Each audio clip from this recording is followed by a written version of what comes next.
पहिली मागणी, या ठिकाणी राहता परिसरातील सगळे नागरिक मिळून आपण जे एकत्र आलेले आहोत, आपण भारत सरकारला अशी मागणी करतो की बांगलादेश मधील हिंदूंवर झालेल्या अत्याचाराला ताबडतोब थांबवण्यासाठी कारवाई करा. समर्थनाला हात वर करायचा. 10 मागण्या आहे, प्रत्येक एक मागणी मागितली का हात वर करायचा, खाली करा. ज्यांनी अत्याचार केले, किती अत्याचार केले हो बांगलादेशींवर? कारण महाराजांशी बोलणं झालं, आम्ही ठरवलं का बांगलादेशी हिंदूंचा विषय झाला पाहिजे. महाराजांचा विषय बोलायचा नाही, करायचा आहे. पण बांगलादेशी हिंदूंवर अत्याचार झाले. इथे अनेक माया बहिणी बसलेल्या आहे, कसं बोलावं, पण तुम्हाला ते दुःख माहीत झालं पाहिजे मित्रांनो.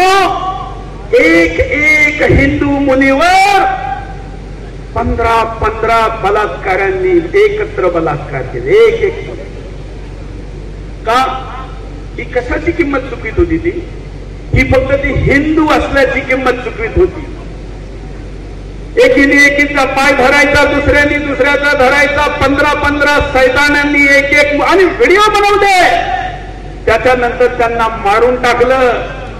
एकाच घरातले 6 सदस्यांना एकाच साडीने गळफास देऊन त्यांच्या घराला अटकवलं आणि त्याचा व्हिडिओ बनवून इतर ठिकाणी पाठवला. आणि तिथला मस्जिदीचा कटमुल्ला म्हणतो का इस्लाम स्वीकार करा, नाही तर बांगलादेश सोडा. हे का? कारण ते हिंदू आहेत. किती होते बांगलादेशमध्ये हिंदू? 27% होते. आज फक्त 8% राहिलेले. पाकिस्तान आणि भारताचं विभाजन झालं त्यावेळी त्या ठिकाणी 27%चा हिंदू 8%ला आला. मला सांगा, भारतातल्या मुसलमानाचं काय झालं? घटला का वाढला? या ठिकाणी 10 पट वाढला. पाकिस्तान मधला हिंदू घटला, बांगलादेश मधला हिंदू घटला. बांगलादेश मधला आणि पाकिस्तान मधला मुसलमान फक्त 4 पट वाढला. किती पट? आणि भारतातला मुसलमान 10 पट वाढला. आकडे घेऊन उभा आहे. कोणाला चर्चा करायची असेल तुम्ही तयार आहे? कसं वाढला? तुमच्या आमच्यामुळे वाढला. कारण आपण त्याला सुरक्षित वातावरण दिलं आणि त्याचा परिणाम असा झाला का त्यांनी अत्याचार त्या ठिकाणी चालू ठेवले. तिसरी मागणी, भारतात येऊ इच्छिणाऱ्या हिंदूंसाठी, नीट पुन्हा लक्षात घ्या, भारतात येऊ इच्छिणाऱ्या हिंदूंसाठी भारतीय सीमा खुली करून द्या, त्यांना इथं येऊ द्या. आता अनेक जण मला म्हणले, सुरेशजी अरे तुम्ही तर संपादक आहात, एक चॅनल चालवतात, भारतामध्ये लोकांना असंच बिगर कागदाचं कसं घुसू द्यायचं, कागद चेक केला पाहिजे. मी म्हटलं काही नाही, फक्त चड्डी चेक करा आणि येऊ द्या.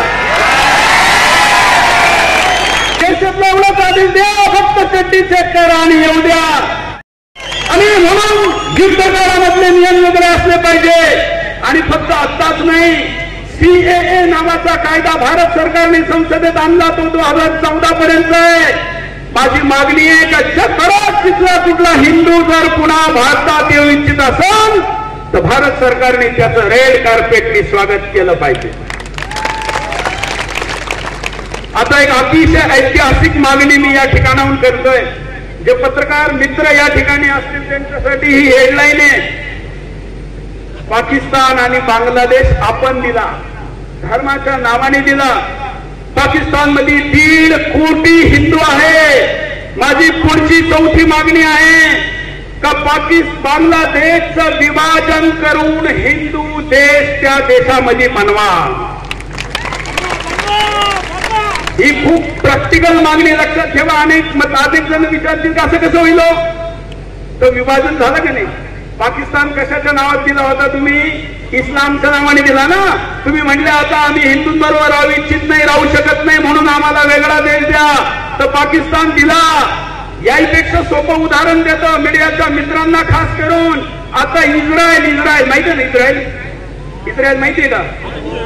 तुम्हाला माहित नसेल, पण एकही मुसलमान असं भेटणार नाही ज्याला इस्रायल माहिती. सुद्धा आंदोलन झाले असतील, इथं सुद्धा फिलिस्तीनचे झेंडे लावले असतील, मुसलमानांना माहिती. मग ज्या नियमाने पाकिस्तान बनला, ज्या नियमाने तुम्ही इस्रायलचं विभाजन करून तिथं फिलिस्तीन वेगळा देश करा म्हणता, तो तोच नियम लावून बांगलादेशमध्ये हिंदू देश होऊ शकतो, ही माझी मागणी आहे. आता आपल्याकडचे अनेक जण म्हणतील, अहो मग उद्या भारतातल्या मुसलमानांनी